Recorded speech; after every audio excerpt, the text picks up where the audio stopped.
Sveiki, aš esu Auksė Lapas ir šiandien darysiu filmuką su savo draugė Gabija. Sveiki, aš esu Gabija ir mes šiandieną filmuką kursim apie kaip sunervuoti žmogų 3.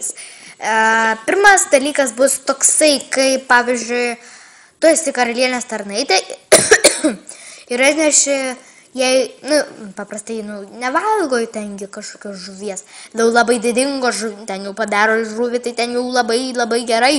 O čia aš atnešiu paprastą, be jokių prieskonių žuvį, dar žalę ir smirdančią, visada žuvis turi tokį kvapą. Pažiūrėkite, kaip karalienė reagos, siaubas.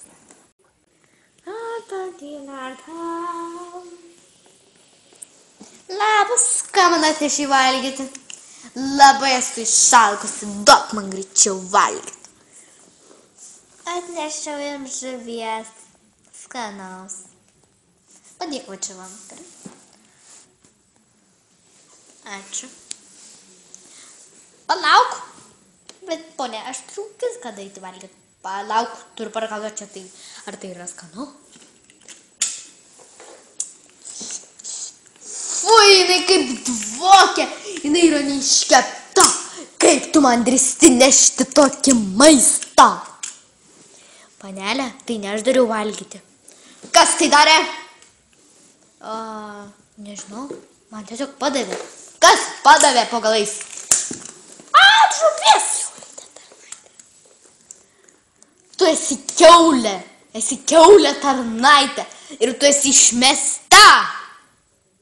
Bet, ponė, aš jums nieko nepadariau. Ir aš tikrai nebenoriu jums tarnauti, tai jūs esate šlykštinė. Kaip tu drįsti karalienę vadinti šlykštinę? Eik tu iš čia.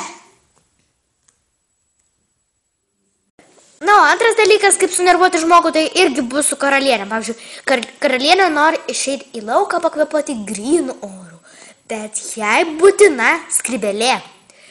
Bet mano Gabija draugė atneš tokią kepurę suplyšusią iš kraštų ir jie taip pat išmes iš darbo. Pažiūrėkite, kaip reaguos karalienė. Kaip aš noriu išeiti į lauką? Gabija!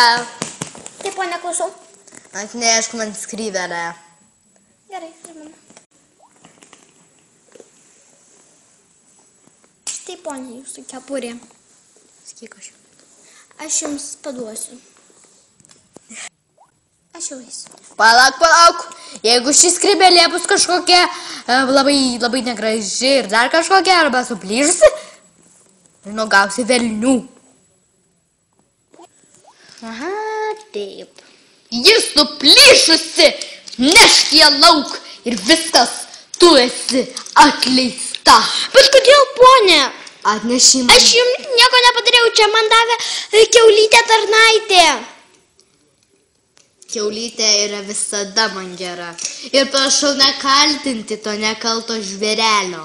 Jūs pamatysite, ji jums specialiai duoda ir maistą prasmirdusi žuvitą, pavyzdžiui, ir va šitą skrybelę. Viską. O jūs mane kaltinat. Ne. Tai tu esi kalta. Ir eik iš čia. Tu esi pati šlikščiausia karalienė. Eik, aš nenoriu tavęs klausyti. Karalienė yra lepūnėlė, visada taip reaguoja, jai niekas netinka.